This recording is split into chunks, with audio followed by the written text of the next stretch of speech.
My daughter said, "You were only called to pay the bills," and the whole room went quiet. That's when I realized I wasn't invited to be loved. I was invited to be used. They say words can't hurt you, that it's only sticks and stones. But I've learned something else entirely. Words don't just hurt, they linger. They echo. They sit heavy in your chest until breathing feels like work. And some words, once spoken, change everything. That night, her words echoed louder than anything I'd heard before. You were only called to pay the bills. I didn't cry. I didn't scream. I just froze and listened to the silence that followed, silence filled with judgment and, worst of all, agreement. No one at the table looked shocked. No one gasped or stepped in to say it was unfair. They just kept chewing. Or worse, they pretended not to hear. But I heard it, and I felt it, like a slap that didn't leave a mark but shattered something inside. This wasn't the first time. Her words had been cutting for years. Small things, dismissive comments, condescending tones. They weren't always cruel, but they were always clear. When she said, "You don't have to come if you're tired," after I asked about my grandson's school play, I knew she didn't want me there. When she emailed me the grocery list and said, "You're retired now, right? Can you grab these for me?" I knew she didn't value my time.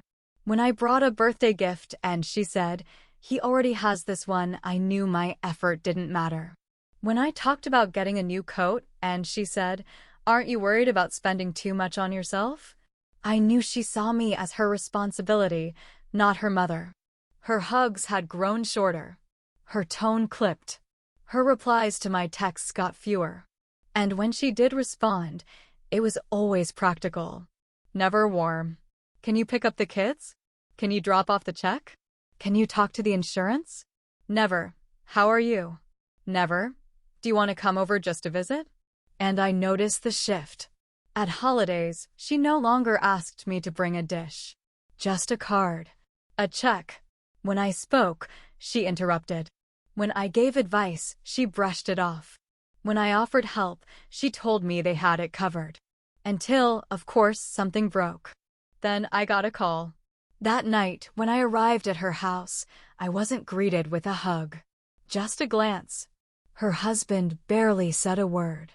Her children mumbled "hi" without looking up from their phones. The only open seat was at the far end of the table. I took it quietly. No one offered to switch.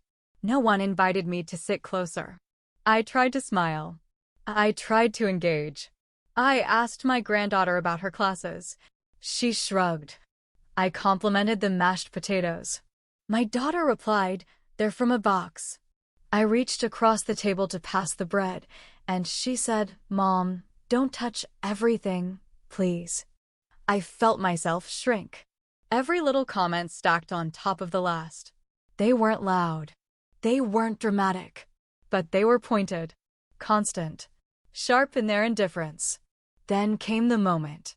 She raised her glass of wine and laughed, turning to her husband. You know, she was only called to pay the bills. And she laughed. Not cruelly. Not sarcastically. Just like it was a joke. Something normal. Something everyone in the room should already understand. But I wasn't laughing. No one was. Because everyone already knew what she meant. And they were all fine with it. That was it. That was the moment the last thread snapped inside me. Her tone wasn't angry. It was casual. Like she was stating a fact. Like I was a utility, not a person. She didn't look at me when she said it. She looked around the room, like she wanted them all to hear and agree. And no one argued. Not one person. I remember staring down at my plate. I didn't feel hunger. Just emptiness. No one noticed when I slowly stood up. No one asked why. I walked out of the room, out of the house, down the sidewalk, into the night. Not a word from anyone followed me. I didn't cry. But when I reached home and closed the door behind me, the silence of my house hit differently. It didn't feel peaceful. It felt like proof. Proof that I didn't belong there anymore. Not in their lives. Not at their table. I sat in my rocking chair by the window, the same one I used when she was a baby. The same one where I held her through long nights of fever and nightmares. The one where I rocked her to sleep when she wouldn't rest unless she was in my arms. I remembered how I gave up so much for her. Working overtime to pay for dance classes. Staying home when friends traveled so I could babysit. Skipping meals so she could have what she needed. Helping her through college. Buying her first car. And later, paying off her debts. Helping with the down payment on her house. Taking care of her children when she needed to work or travel or just needed a break. None of it was repaid with love. Only expectation. And tonight, it had been said out loud. I wasn't there to be appreciated. I was there because I could pay. That truth hit hard. And with it came something stronger than sadness. Stronger than hurt. Resentment. It sat like a weight in my chest. Not boiling anger. Not shouting rage. Just a steady, cold knowing that I had let myself be used. I wasn't just sad for what she said. I was sad for every time I had smiled through it. For every time I convinced myself she didn't mean it that way. I stayed up all night. At sunrise, I went to the drawer in the living room. The one where I kept every record. Every account. Every statement. Every file from the years I had built, protected, and supported that family. I opened each folder. I looked at the house deed. Still in my name. The bank statements. The joint accounts. The trust fund. The insurance policies. The credit cards tied to my credit. And it hit me.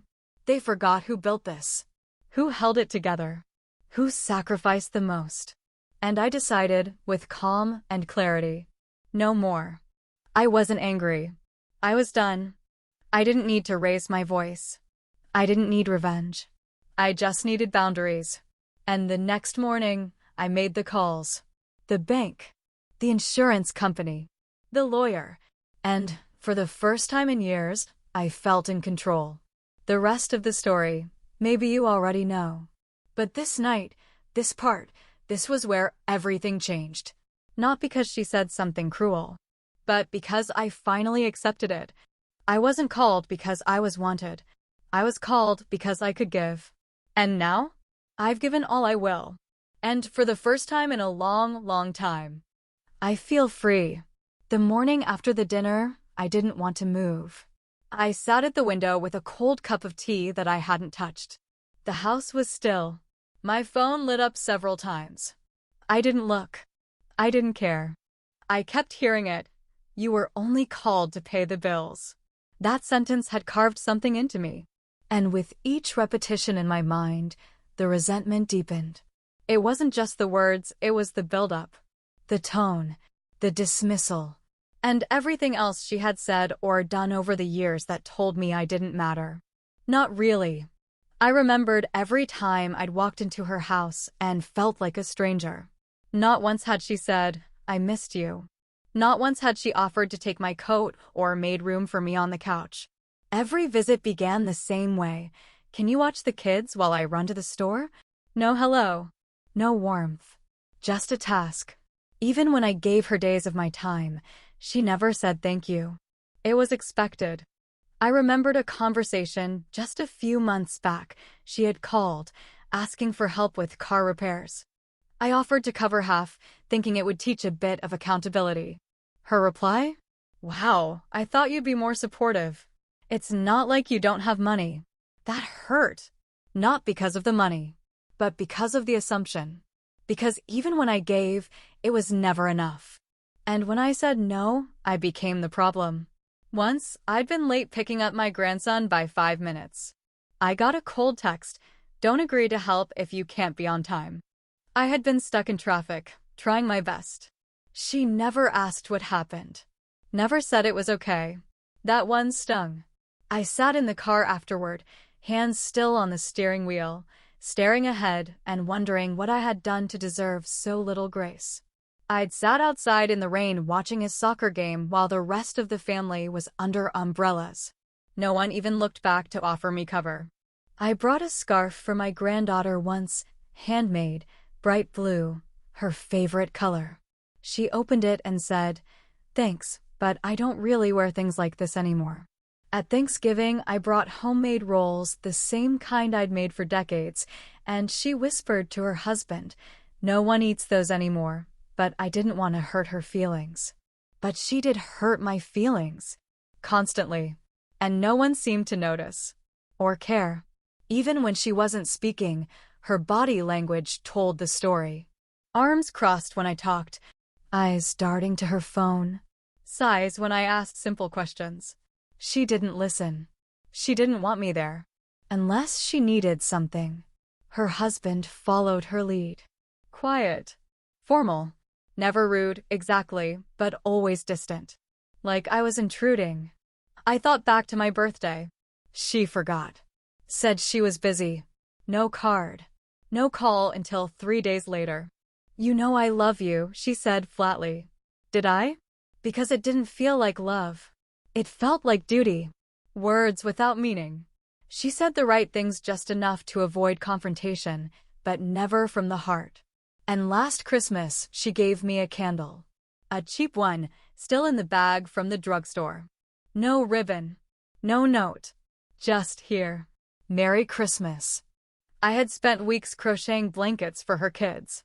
I had put love into every stitch, but I got a candle. She didn't even pretend to care.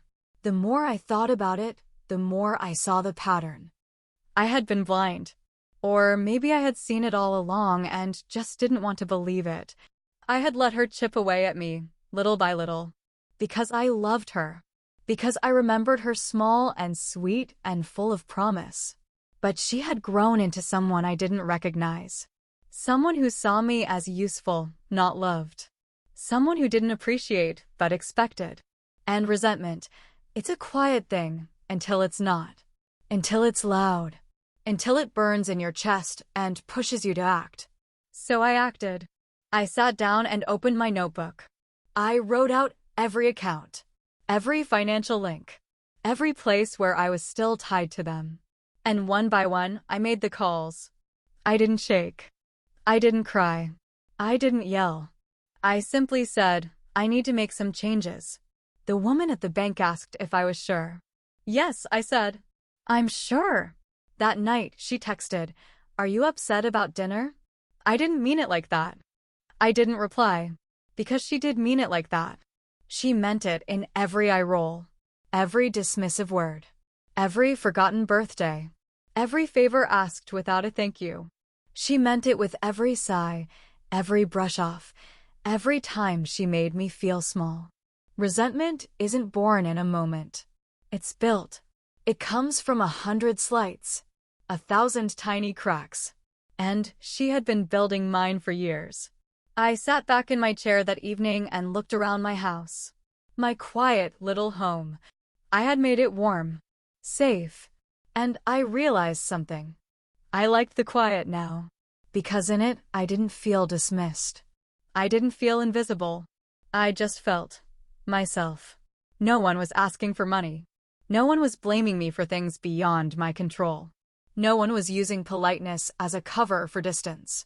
Just peace. I looked through old photos. Her as a little girl.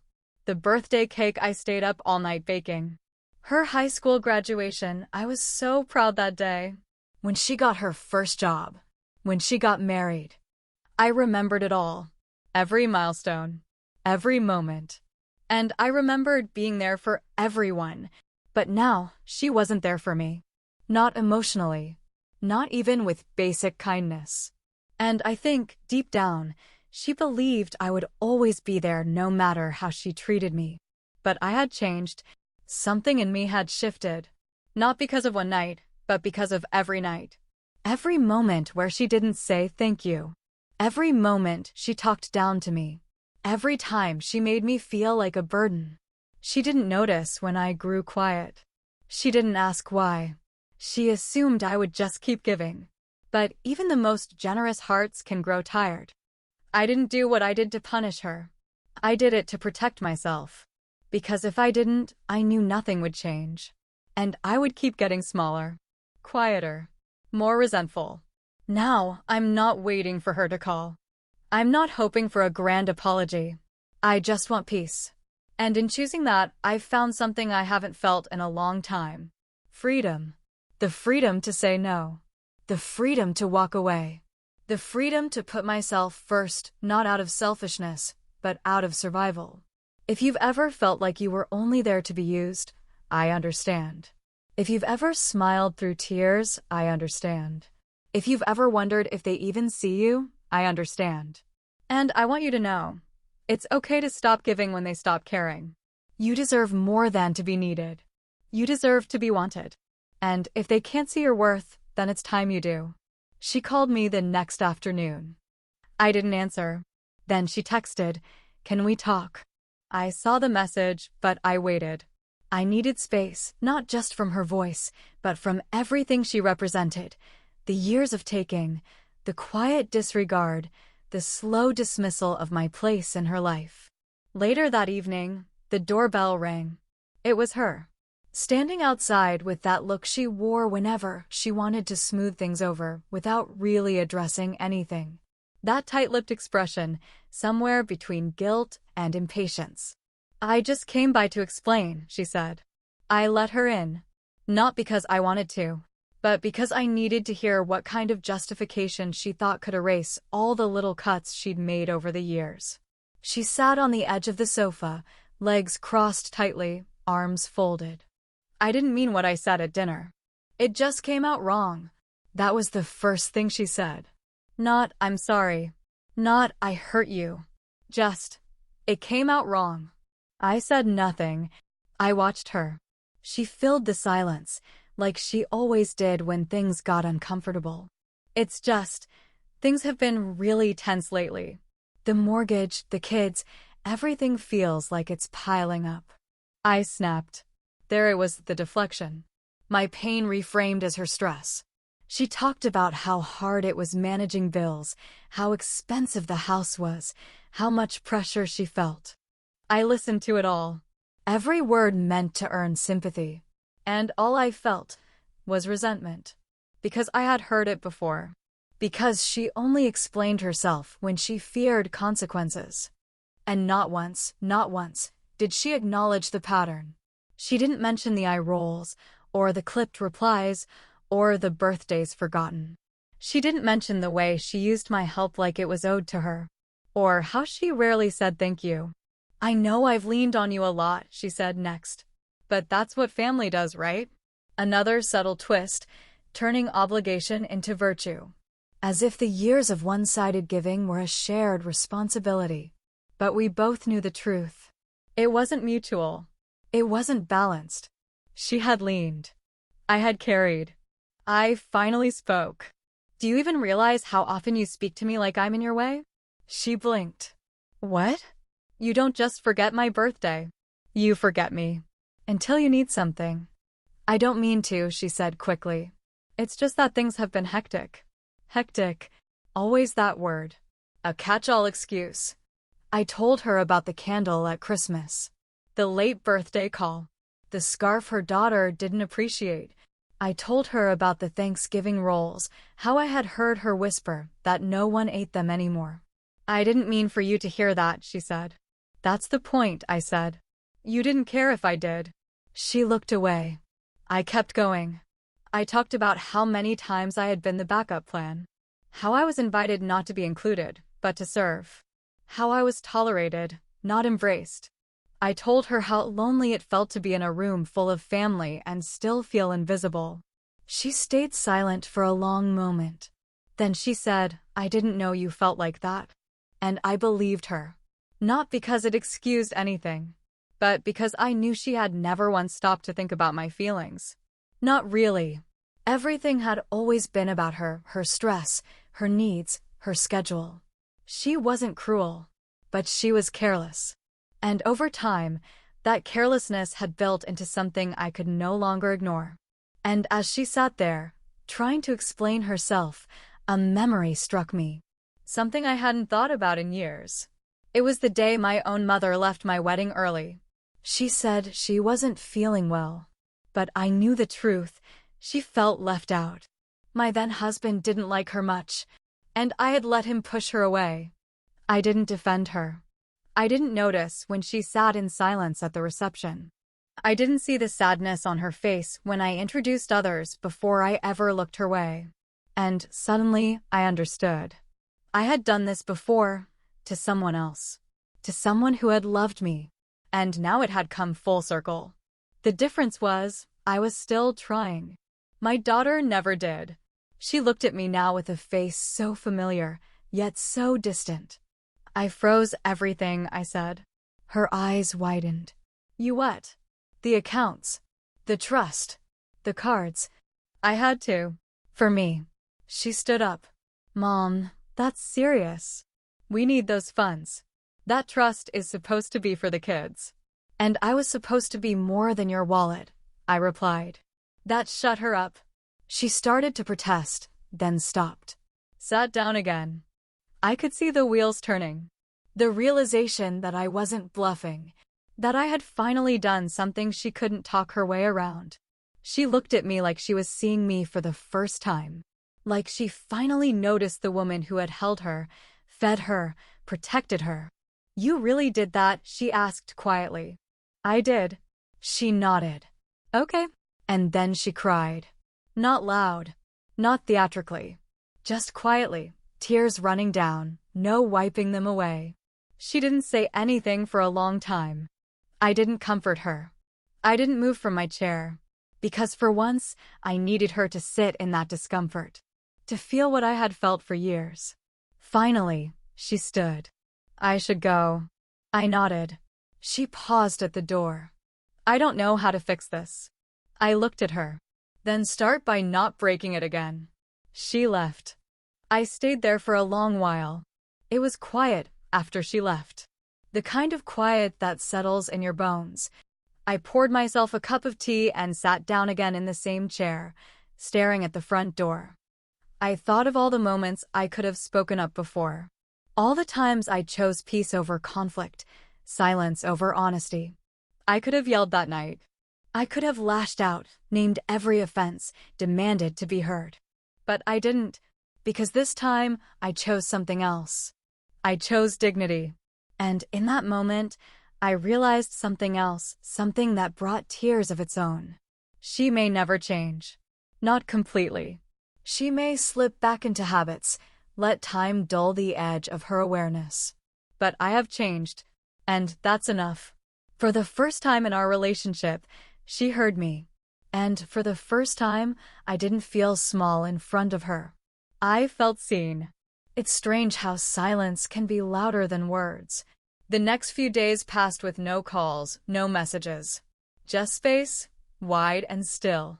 And despite everything, I didn't feel relief. I felt tired.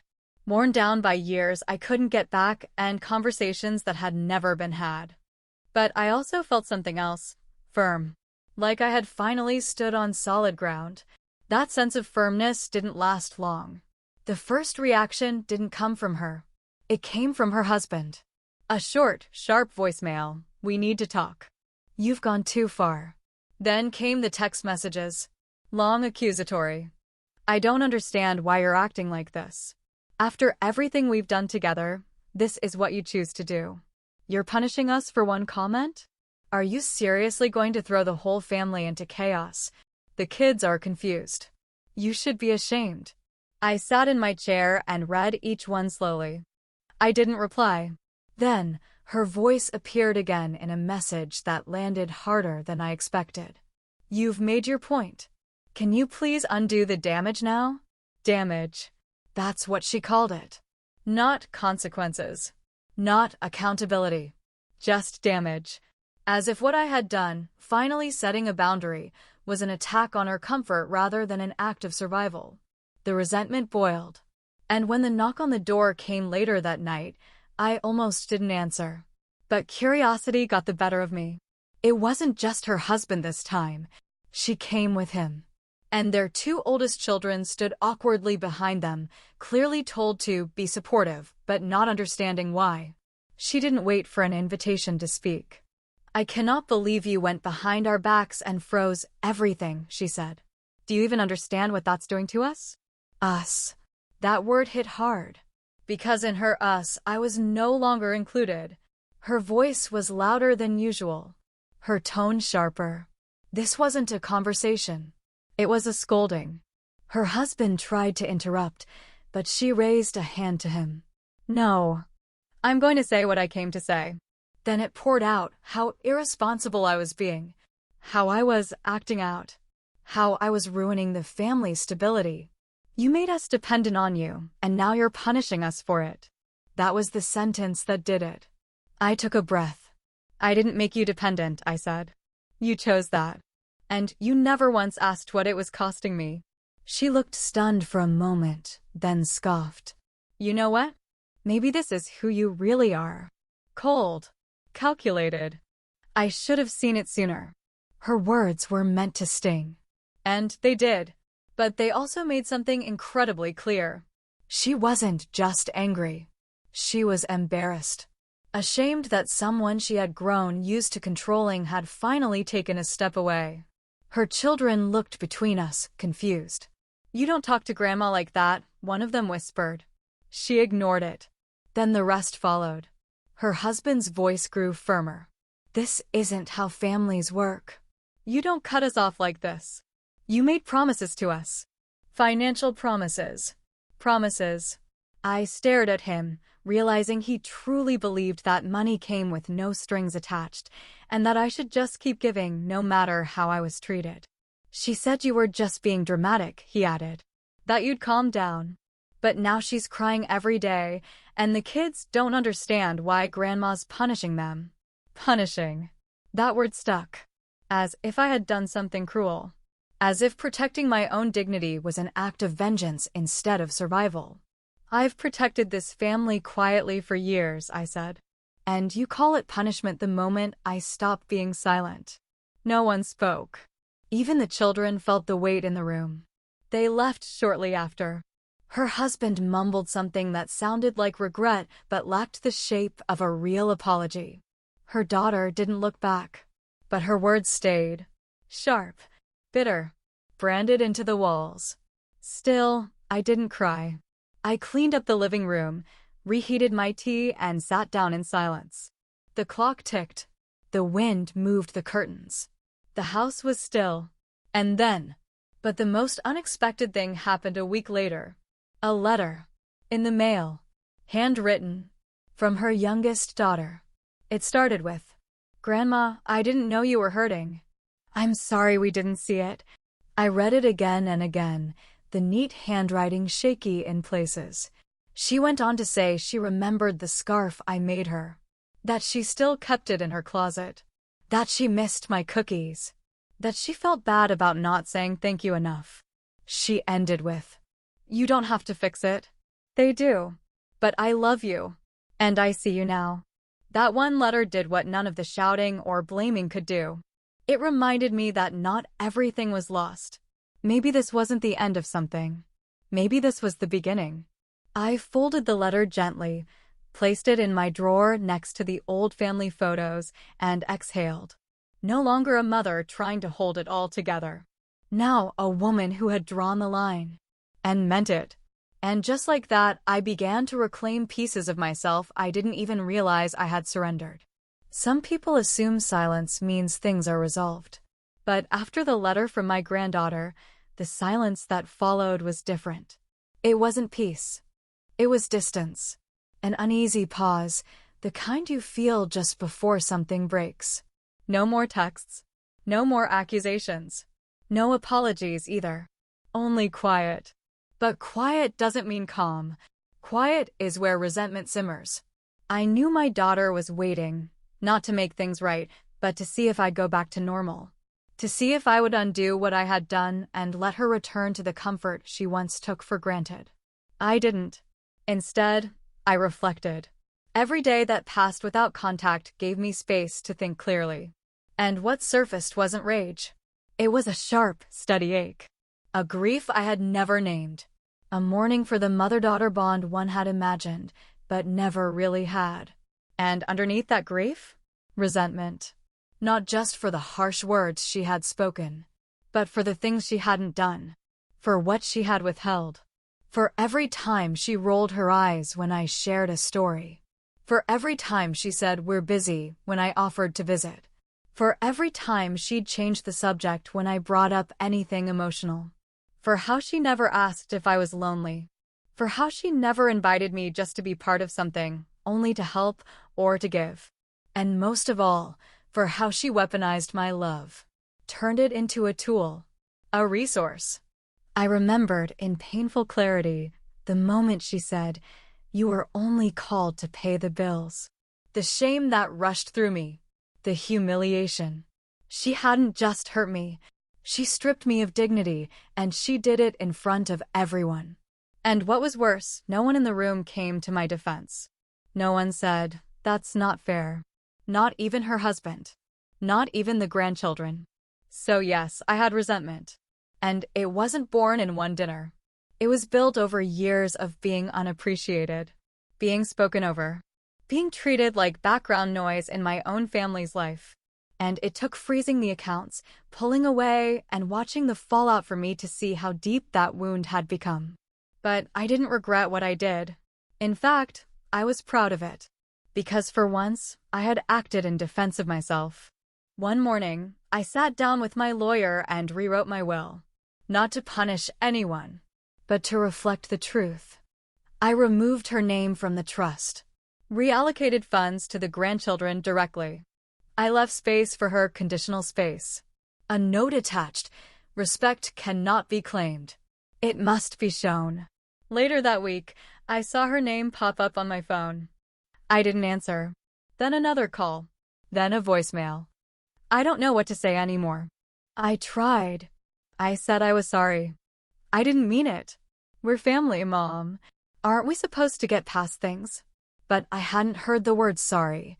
Not once. I heard excuses. I heard blame. I heard discomfort. But never an apology for the years of being taken for granted. That night, I wrote a letter. Not a long one. Not angry. Just clear. I told her how I felt. In simple terms. I told her I loved her. But love without respect wasn't enough anymore. I told her I would be here, but not in silence. Not as a shadow. Not as a backup plan. Not as the one who cleans up quietly behind the scenes. If she wanted a relationship with me, she would have to rebuild it. With effort. With humility. With honesty. And if she didn't, that was her choice. I mailed the letter and felt a weight lift. It wasn't cruel. It was honest. Weeks passed. No reply. No calls. But the silence felt different now. It wasn't loneliness. It was clarity. I filled my time with things I had postponed. Gardening, reading, even joining a small local book club. And every now and then, a card from my youngest granddaughter would arrive. Simple notes. I made cookies like yours today. Do you remember that story you told me?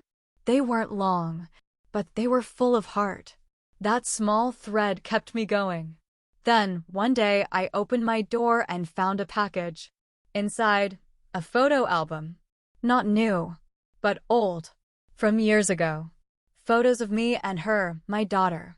When she was a child. When she was smiling. When she still reached for my hand. There was a sticky note on the front. I've been thinking. I don't know if I can undo what I've done. But I remember this. I remember this version of us. I want to try again. I cried. Not out of sadness. But because I had been hurt. Maybe it wouldn't be perfect. Maybe it would never be what I dreamed. But it would be honest. And I could live with that. Because now I live with dignity.